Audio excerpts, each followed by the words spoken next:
नमस्कार, आप देख रहे हैं गुड न्यूज टुडे। शाम के 7 बज चुके हैं। 7 सवाल लेकर हम फिर से हाजिर हैं। मैं हूं अनंत भट्ट। देश में कुछ ही राज्य ऐसे बचे हैं जहां कांग्रेस की सरकार है। राजस्थान उन चुनिंदा राज्यों में से एक है, लेकिन राजस्थान में भी कांग्रेस कलह से जूझ रही है। राजस्थान में गहलोत और पायलट के बीच का विवाद सुलझता नजर नहीं आ रहा। आज एक महत्वपूर्ण घटनाक्रम में सचिन पायलट अपनी ही सरकार के खिलाफ एक दिन के अनशन पर बैठ गए। पायलट के इस कदम से पर्दे के पीछे की कांग्रेस की लड़ाई सड़कों पर आ गई। आज के हमारे 7 सवाल इसी मुद्दे से जुड़े होंगे और नजर डाल लेते हैं हमारे आज के पहले सवाल पर। हमारा सवाल है, पायलट की अनशन वाली उड़ान पर कांग्रेस में क्यों मचा है कोहराम? लगातार अपनी उपेक्षा किए जाने से नाराज पायलट ने आखिरकार आर पार की लड़ाई लड़ने का फैसला कर लिया और आलाकमान की चेतावनी के बाद भी जयपुर में एक दिन के अनशन पर बैठ गए। पायलट तुम संघर्ष करो, हम तुम्हारे साथ हैं। पायलट तुम संघर्ष करो, हमारे साथ हैं।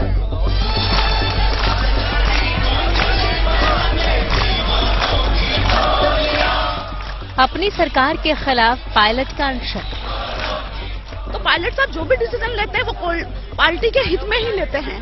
यशोधरा बहाना, गहलोत पर पायलट का निशाना। जिन वादों को जनता से किया था उन्हें पूरा नहीं करेंगे तो फील्ड में किस आधार पर जाएंगे?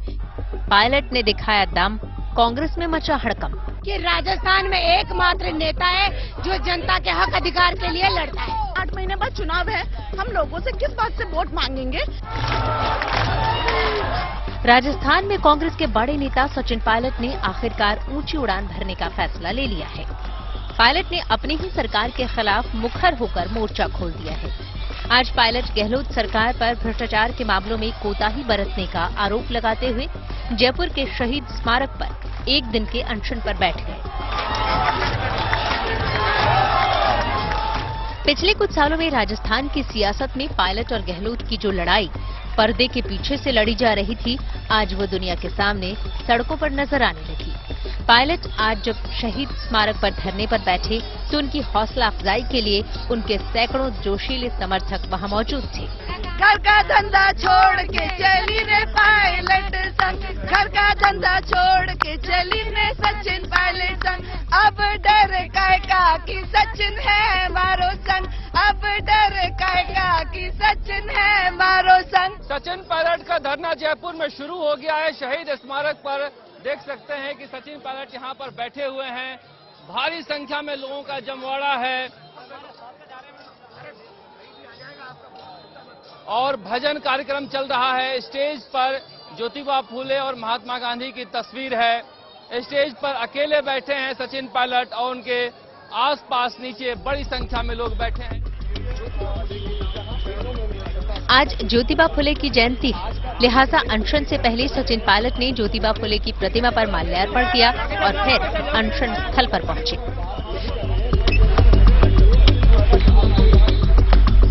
सचिन पायलट का उपवास एक दिन का या यूं कहें कि महज चंद घंटों का ही था, लेकिन राजस्थान की सियासत में इसके बड़े मायने हैं। प्रदेश की सियासत में लगातार हाशिए पर चल रहे पायलट का धैर्य जवाब दे चुका है, लिहाजा इस बार उन्होंने आर पार की लड़ाई लड़ने की ठानी है। हमारा ये संघर्ष जारी रहेगा। हम चाहते हैं कि देश और प्रदेश में स्वच्छ राजनीति हो, इसको लेकर आगे भी हम कार्रवाई करेंगे। पायलट को हाल के दिनों में आलाकमान से उम्मीदों के नाम पर केवल आश्वासन मिला है, लिहाजा आज उन्होंने सड़क पर उतरने का फैसला तो पिछली वसुंधरा राज्य सरकार के भ्रष्टाचार के नाम पर किया, लेकिन उनका सीधा निशाना मुख्यमंत्री अशोक गहलोत थे। पायलट ने आरोप लगाया कि गहलोत सरकार ने पिछली सरकार के भ्रष्टाचार के आरोपों पर न केवल चुप्पी साधे रखी, बल्कि इस मामले पर लिखी गई उनकी चिट्ठी को भी नजरअंदाज किया। आज इसलिए अनशन रखा कि वसुंधरा जी के कार्यकाल में जो तमाम खटपट घोटाले हुए, जिन घोटालों को, भ्रष्टाचार को उजागर करने के लिए हम लोग सड़कों पर उतरे, जेलों में गए, हमने आंदोलन किए, उनको उजागर करने के लिए हम लोगों ने एक प्रतिबद्धता स्थापित करी थी। और अब जब हम सरकार में हैं और 4 साल से ज्यादा का समय बीत गया, मैं उम्मीद करता था अब तक कार्रवाई होगी, लेकिन कार्रवाई हुई नहीं। लेकिन पायलट के आरोपों को गहलोत के समर्थक सिरे से खारिज कर रहे हैं और वो पायलट को आरोप साबित करने की चुनौती दे रहे हैं। देखो, अनशन बैठने का कोई आज समय नहीं है। पार्टी के मुख्यमंत्री रहे हुए हैं और पार्टी को सहयोग करना चाहिए। सरकार बढ़िया चल रही है, गहलोत साहब बहुत बढ़िया काम किए हैं। पायलट के अनशन पर बैठने से कांग्रेस टेंशन में आ गई है। पायलट के उपवास पर जाने के ऐलान के बाद ही कांग्रेस की तरफ से उन्हें मनाए जाने की कोशिश तेज हो गई थी। दरअसल राजस्थान में साल के आखिर में विधानसभा चुनाव है और चुनाव से ठीक पहले पायलट की उड़ान कांग्रेस आलाकमान को मुसीबत में डाल रही है। जब आलाकमान की ओर से समझाए जाने के बावजूद सचिन अनशन पर अड़े रहे तो उनके इस कार्यक्रम को कांग्रेस ने एंटी पार्टी एक्टिविटी करार दे दिया। यहाँ पर अगर एक तरफा अनशन करने की घोषणा करते हैं और अनशन करने के पूरा उतारू है, तो उस पर राजस्थान के जो प्रभारी हैं उन्होंने स्पष्ट रूप से कहा कि कांग्रेस पार्टी का जो अनुशासन है वो इसकी इजाजत नहीं देता और वो पार्टी के विरोध में है। देश के कुछ ही राज्यों में कांग्रेस की अपनी सरकार बची है। राजस्थान उन्हीं चुनिंदा राज्यों में से एक है।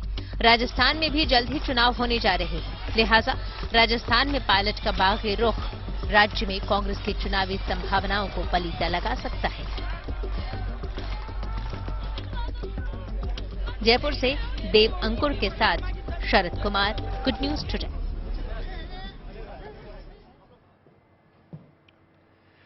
गहलोत सरकार के खिलाफ पायलट के अनशन को कांग्रेस पार्टी पचा नहीं पा रही है। पायलट के इस एक्शन को कांग्रेस ने बगावत माना है। प्रदेश में पार्टी के प्रभारी सुखजिंदर रंधावा ने अपनी ही सरकार के खिलाफ उपवास को एंटी पार्टी एक्टिविटी करार दिया है। खास बात यह है कि आलाकमान के समझाने और लाख मना करने के बाद भी पायलट अपने रुख से डिगे नहीं। ऐसे में हमारा दूसरा सवाल ये रहा आपके सामने, और हमारा सवाल है, अपनी पार्टी की सरकार के खिलाफ अनशन कर क्या पायलट ने बागी होने के संकेत दे दिए हैं? पायलट के एक दिनी उपवास को पार्टी के खिलाफ बगावत माना जा रहा है, लेकिन लाख टके का सवाल यह है कि क्या पार्टी पायलट के खिलाफ किसी तरह का कोई एक्शन लेने की हिम्मत दिखा पाएगी? चुनावी साल में अपनी ही पार्टी के खिलाफ मोर्चा खोलकर सचिन पायलट ने साफ कर दिया है कि इस बार वो आर पार की लड़ाई के मूड में है। पिछले कुछ सालों से पार्टी की तरफ से दिए जा रहे आश्वासनों से आजिज आ चुके सचिन पायलट अब निर्णायक लड़ाई लड़ने का मन बना चुके हैं। आज एक दिन उपवास पर बैठकर उन्होंने संकेत दे दिया है कि इस बार वो कदम पीछे वापस नहीं खींचेंगे। चुनावी साल में कांग्रेस ये बात अच्छे से समझती है कि राजस्थान में कांग्रेस का अंतर्कलह राज्य में उनकी वापसी की संभावनाओं को धूमिल कर सकती है। लिहाजा पायलट के बागी तेवरों को नरम करने की पूरी कोशिश की गई। प्रदेश में पार्टी के प्रभारी सुखजिंदर सिंह रंधावा ने पायलट को समझाने की पूरी कोशिश की। वो पायलट को मनाने के लिए जयपुर भी पहुंचने वाले थे, लेकिन जब पायलट ने अपने सख्त रुख पर अड़े रहने के संकेत दिए तो उन्होंने पायलट के उपवास को एंटी पार्टी एक्टिविटी करार दे दिया। सुखजिंदर सिंह रंधावा ने एक बयान जारी करके कहा कि पिछले 5 महीने से राजस्थान कांग्रेस का प्रभारी हूं, लेकिन सचिन पायलट ने कभी ये मुद्दा नहीं उठाया। अपनी ही सरकार के खिलाफ विरोध प्रदर्शन सरासर पार्टी विरोधी गतिविधि है। उन्हें जनता के बीच जाने की जगह पार्टी फोरम में अपनी बात रखनी चाहिए। कांग्रेस के नेता भी सचिन पायलट के कार्यक्रम को पार्टी के हितों के विरुद्ध बता रहे हैं, लेकिन उनके खिलाफ एक्शन क्या लिया जाएगा, इसको लेकर उन्होंने फिलहाल चुप्पी साध रखी है। हमारे में मतभेद है, आप कह सकते हैं, और देखते हैं कि क्या आगे चल करके यह घटना मोड़ लेती है। लेकिन मैं फिर से कहूंगा कि सचिन पायलट इस समय केंद्रीय नेतृत्व के साथ खड़े हो। कांग्रेस के सामने पायलट को लेकर गंभीर संकट है। अगर वो पायलट पर कोई सख्त कार्रवाई करती है तो पायलट बागी रुख अख्तियार कर सकते हैं, जिससे कांग्रेस की आगामी चुनावों में वापसी की संभावनाओं पर जोरदार चोट लग सकती है। ऐसे में पार्टी के नेता राजस्थान की लड़ाई में मुंह खोलने से परहेज कर रहे हैं। कांग्रेस की कलह को बीजेपी अपने मौके की तरह देख रही है। बीजेपी को लग रहा है कि कांग्रेस की आपसी लड़ाई से उन्हें चुनावों में फायदा हो सकता है। राजस्थान की वर्तमान की कांग्रेस सरकार 2 भागों में बंटी हुई नजर आती है। एक खेमे का नेतृत्व एसओ गहलोत जी कर रहे हैं और दूसरे खेमे का नेतृत्व सचिन पायलट जी कर रहे हैं। लेकिन जिस तरह का परिस्थितियां बनी हैं वो ये 2 खेमों में बंटने के कारण बनी है, और ये खेमा ठीक हो नहीं रहा इनसे, मुझे ऐसा लगता है। इसलिए यही परिस्थितियां बनी इनकी। किसी व्यक्ति को गहलोत साहब क्या कर रहे हैं, भारतीय जनता पार्टी के रूप में हर एक भारतीय जनता पार्टी का नेता और कार्यकर्ता एक ही बात करता है कि गहलोत साहब ने, राजस्थान की कांग्रेस सरकार ने, इनके अनेकों मंत्रियों ने जो घोटाले करे हैं, उन घोटालों के बारे में तो एक भी शब्द कहीं नहीं कहा जा रहा। राजस्थान की सियासत में ऊंट किस करवट बैठेगा, ये सचिन पायलट के अगले कदम से तय होगा। अगर पायलट अपने बगावती रुख पर कायम रहते हैं तो निश्चित रूप से आने वाले समय में कांग्रेस की मुश्किलें बढ़ेंगी। जयपुर से शरद कुमार के साथ देव अंकुर, गुड न्यूज टुडे।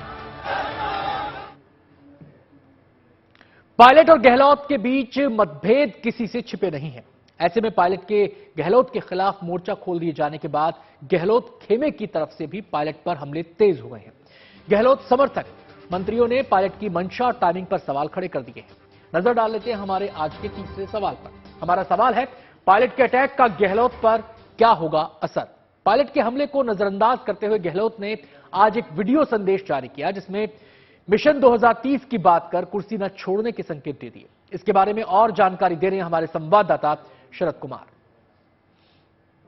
मुख्यमंत्री अशोक गहलोत को उम्मीद है कि कांग्रेस कोई कड़ी कार्रवाई कर सकती है, इसलिए अपने समर्थकों को कह रहे हैं कि चुप्पी साधे रखो, और उन्होंने अपने कामकाज को लेकर वीडियो जारी किया है। उस वीडियो को लेकर भी अलग तमाशा हो गया है, क्योंकि 500 रुपए में सिलेंडर की जगह वह 5 रुपए में कह दिए, और नरेगा को मरेगा का सबटाइटल आ गया है। तो लोग कह रहे हैं, क्या मुख्यमंत्री अशोक गहलोत सचिन पायलट की वजह से तनाव में आ गए हैं? पायलट के बागी रुख अख्तियार करने के बाद सबकी निगाहें अब पायलट के अगले कदम पर टिकी हैं। पायलट क्या फैसला लेते हैं, उसी के आधार पर तय होगा कि आने वाले चुनाव में राजस्थान की सियासी तस्वीर कैसी होगी। नजर डाल लेते हैं हमारे आज के चौथे सवाल पर, और हमारा सवाल है, क्या पार्टी से अलग रास्ता अख्तियार करेंगे सचिन पायलट। पायलट के पास सभी विकल्प खुले हैं। हो सकता है वो चुनाव से पहले उपवास के जरिए अपनी सियासी हैसियत को तौल रहे हों, या फिर यह भी संभव है कि वो अपनी अलग राह तलाशने की कोशिश कर रहे हों।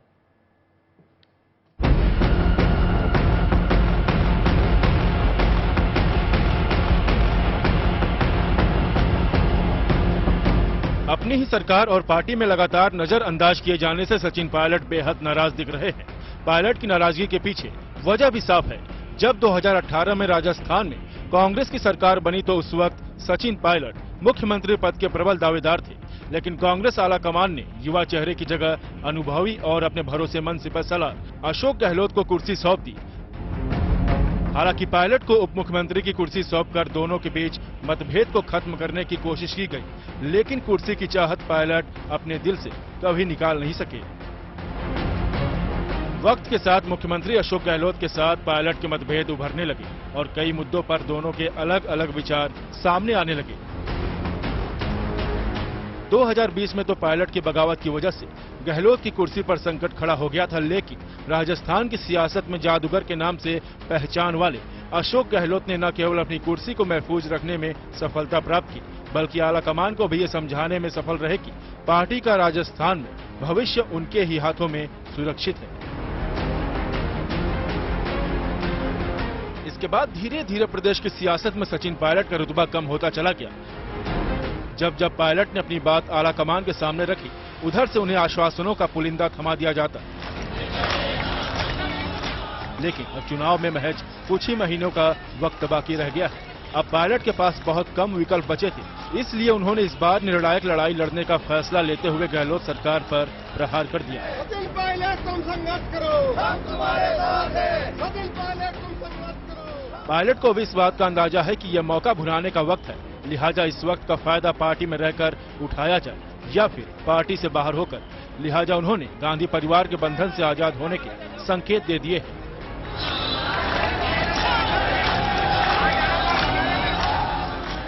आज सचिन पायलट के अनशन वाली जगह पर लगे पोस्टर से कांग्रेस आला कमान पूरी तरह से गायब। पोस्टर में ना तो सोनिया गांधी की तस्वीर है, ना ही उनके चहेते राहुल गांधी की। पोस्टर पर सिर्फ महात्मा गांधी की फोटो है। ऐसे में इस पोस्टर को लेकर अटकलों का बाजार गर्म हो गया है कि क्या सचिन पायलट का कांग्रेस से मोह भंग हो गया है। सचिन पायलट एक तरफ अनशन के जरिए सरकार और पार्टी पर दबाव बनाने की रणनीति पर आगे बढ़ रहे हैं, तो दूसरी तरफ कांग्रेस के ही नेताओं ने सचिन पायलट के इस फैसले को पार्टी विरोधी करार दिया है। घोषणा लेते हैं हम आप। कांग्रेस के वरिष्ठ नेता सलमान खुर्शीद का मानना है कि ये घर की बात है और इसे घर में सुलझानी चाहिए। अरे जो भी बात है वो घर में होनी चाहिए ना, घर से बाहर नहीं होनी चाहिए। अब आप मुझसे पूछ रहे हो तो वो भी मैं वही गलती करूं जो कोई और कर रहा है, मैं भी आपसे बात करूं, वो बात नहीं करनी चाहिए। अगर मेरे मन में कोई बात होगी तो मैं मुख्यमंत्री जी से अवश्य मिलूंगा, कहूंगा, वो मेरे मित्र हैं, दोस्त हैं, हम उनका सम्मान करते हैं। अगर कुछ पार्टी के हित में होगा तो मैं उनसे कहूंगा। दरअसल राजस्थान में इसी साल के अंत तक विधानसभा चुनाव होना है। ऐसे में सचिन पायलट का अपनी ही पार्टी की सरकार के खिलाफ मोर्चा खोलना कांग्रेस के लिए नई मुसीबत बन सकती है। 2020 में शुरू हुई गहलोत और पायलट की लड़ाई में पिछली बार गांधी परिवार के हस्तक्षेप के बाद मामला शांत हुआ था, लेकिन इस बार सचिन पायलट आर पार के मोड में नजर आ रहे हैं, तो सरकार भी सचिन पायलट के आरोपों पर काउंटर अटैक में जुटी है। सचिन पायलट जी ने जिन लेटर्स का हवाला दिया है वो लेटर उन्होंने मुख्यमंत्री जी को लिखे, इसमें कोई दो राय नहीं। जो लेटर उन्होंने मुख्यमंत्री जी को लिखे उन लेटर्स का जवाब मुख्यमंत्री जी को उन्हें देना है। और उन्होंने कहा कि मैंने इस डेट को मुख्यमंत्री अशोक गहलोत जी को पत्र लिखे, उनका जवाब मुझे नहीं मिला। भ्रष्टाचार कांग्रेस का मुद्दा है कि जीरो टॉलरेंस पर हम काम कर रहे हैं, भ्रष्टाचार खत्म होना चाहिए। अब मुख्यमंत्री अशोक गहलोत के खिलाफ बागी रुख अख्तियार करने वाले सचिन पायलट के सामने कई विकल्प हैं। हो सकता है कि सचिन पायलट कांग्रेस छोड़कर अपनी पार्टी बना ले, या फिर वो किसी दूसरी पार्टी का दामन थाम सकते हैं, या फिर मोल भाव करके वो पार्टी में ही अहम भूमिका हासिल कर सकते हैं। लिहाजा पायलट के अगले कदम पर सभी की निगाहें लगी हुई हैं। Bureau report, good news today. Rajasthan में कांग्रेस के अंदरूनी कलह से आलाकमान हलकान है और इस मुद्दे को चुनाव से पहले सुलझाने की कोशिश में कांग्रेस जी जान से जुटी है। लेकिन इन परिस्थितियों पर सबसे ज्यादा चटकारे ले रही है राज्य की विपक्षी पार्टी बीजेपी। बीजेपी कह रही है कि कांग्रेस तो खेमों में बटी हुई है। ऐसे में हमारा पांचवां सवाल अब आपके सामने है और हमारा सवाल है, क्या राजस्थान में कांग्रेस में विवाद से बीजेपी को फायदा होगा? आने वाले चुनाव में बीजेपी की संभावनाओं में कैसे इजाफा हो रहा है, इसके बारे में बता रहे हैं हमारे संवाददाता देव अंकुर। राजस्थान में जिस तरह से कांग्रेस की घर की लड़ाई बाहर सड़क पर आ गई थी, जिस तरह से मुख्यमंत्री अशोक गहलोत और पूर्व उप मुख्यमंत्री सचिन पायलट एक दूसरे के ऊपर जुबानी वॉर कर रहे थे, उससे सबसे ज्यादा फायदा इस चुनावी साल में भाजपा को मिलता हुआ लग रहा है। साफ तौर पर जिस तरह से मुख्यमंत्री पद के महत्वाकांक्षी एक के बाद एक अशोक गहलोत के ऊपर, जो कि प्रदेश के मुख्यमंत्री हैं, वार कर रहे थे, उनको अलग अलग मुद्दों पर घेरने की कोशिश कर रहे थे, उससे कहीं ना कहीं बीजेपी बेहद खुश है। बीजेपी को लगता है कि कांग्रेस की अंदरूनी लड़ाई इतनी तेज है कि उसका डायरेक्ट फायदा उसको चुनाव में मिल सकता है। कांग्रेस की कमान इस समय गैर गांधी के हाथ में है। अध्यक्ष बनने के बाद मल्लिकार्जुन खड़गे के सामने अपना राजस्थान का किला बचाने की बड़ी चुनौती है। चुनाव से ठीक पहले राज्य के बड़े नेता का बागी हो जाना कांग्रेस के लिए नुकसानदायक हो सकता है। हमारा छठा सवाल अब आपके सामने है। सवाल है, राजस्थान में कांग्रेस की कलह पार्टी आलाकमान के लिए कितनी बड़ी चुनौती है? इस बारे में विस्तार से बता रहे हैं हमारे संवाददाता शरद कुमार। मुख्यमंत्री अशोक गहलोत को बिल्कुल ही उम्मीद नहीं थी कि सचिन पायलट इस तरह से बम फोड़ देंगे, मगर सचिन पायलट के हमले के बाद मुख्यमंत्री अशोक गहलोत चुपचाप पिछले 2 दिनों से बैठे हैं। चुपचाप नहीं बैठे हैं, लगातार कोशिश कर रहे हैं दिल्ली में संदेश देने का कि हमारे काम काज को लेकर जो माहौल बना हुआ है उस माहौल को खराब कर रहे हैं सचिन पायलट, ये पार्टी छोड़ सकते हैं, इसलिए इनकी विदाई कर दी जाए। दबाव बनाया जा रहा है, कहा जा रहा है पवन खेड़ा और जयराम रमेश के जरिए मल्लिकार्जुन खड़गे पर कि सचिन पायलट को नोटिस दिया जाए। मगर इस बीच ऐसी खबर है कि प्रियंका गांधी ने सचिन पायलट से बातचीत की है, जिसके बाद कड़ी कार्रवाई पर विराम लग गया है। राजस्थान में कांग्रेस की अंतर्कलह तो सड़क पर आ चुकी है, लेकिन अगर जल्द ही पार्टी ने ध्यान नहीं दिया तो छत्तीसगढ़ में भी इस तरह की समस्या आ सकती है। दरअसल वहां के भी कद्दावर नेता टीएस सिंहदेव कथित रूप से नाराज चल रहे हैं। सिंहदेव भी 2018 में मुख्यमंत्री पद के उम्मीदवार थे, लेकिन आखिर में उन्हें भूपेश बघेल के नाम पर संतोष करना पड़ा। हमारा 7वां और आखिरी सवाल अब आपके सामने है और हमारा सवाल है, राजस्थान के बाद क्या छत्तीसगढ़ में कांग्रेस की मुश्किलें बढ़ेंगी? आइए आपको सुनवाते हैं सिंहदेव क्या कह रहे हैं। राजस्थान में जिस प्रकार की आपसी फूट मुख्यमंत्री अशोक गहलोत और पूर्व उप मुख्यमंत्री सचिन पायलट के बीच में नजर आ रही थी, लगभग उसी प्रकार का मामला छत्तीसगढ़ में भी था, जहां पर टीएस सिंहदेव जो कि कांग्रेस के नेता हैं को एक तरह से दरकिनार या हाशिए पर कर दिया गया था। एक समय में टीएस सिंहदेव पार्टी के मुख्यमंत्री पद के दावेदार थे, पर वो पद मिला भूपेश बघेल को, जिससे कहीं ना कहीं माना जा रहा था कि टीएस सिंहदेव के अंदर नाराजगी चल रही थी। मैं नाराज कभी नहीं रहा, चर्चाएं थी, मीडिया में खास करके चर्चाएं थी, हाईकमांड से क्या बात होती है, जब हाईकमांड ने उसको सार्वजनिक नहीं किया तो मैं भी उस बारे में फिर आगे नहीं बोल पाता। शेष रही बातें, मैं काम कर रहा हूं और प्रयास करता हूं कि जो जवाबदारी मैंने ली है, जो मुझे मिली है जवाबदारी, उसमें अच्छे से अच्छा काम कर सकूं।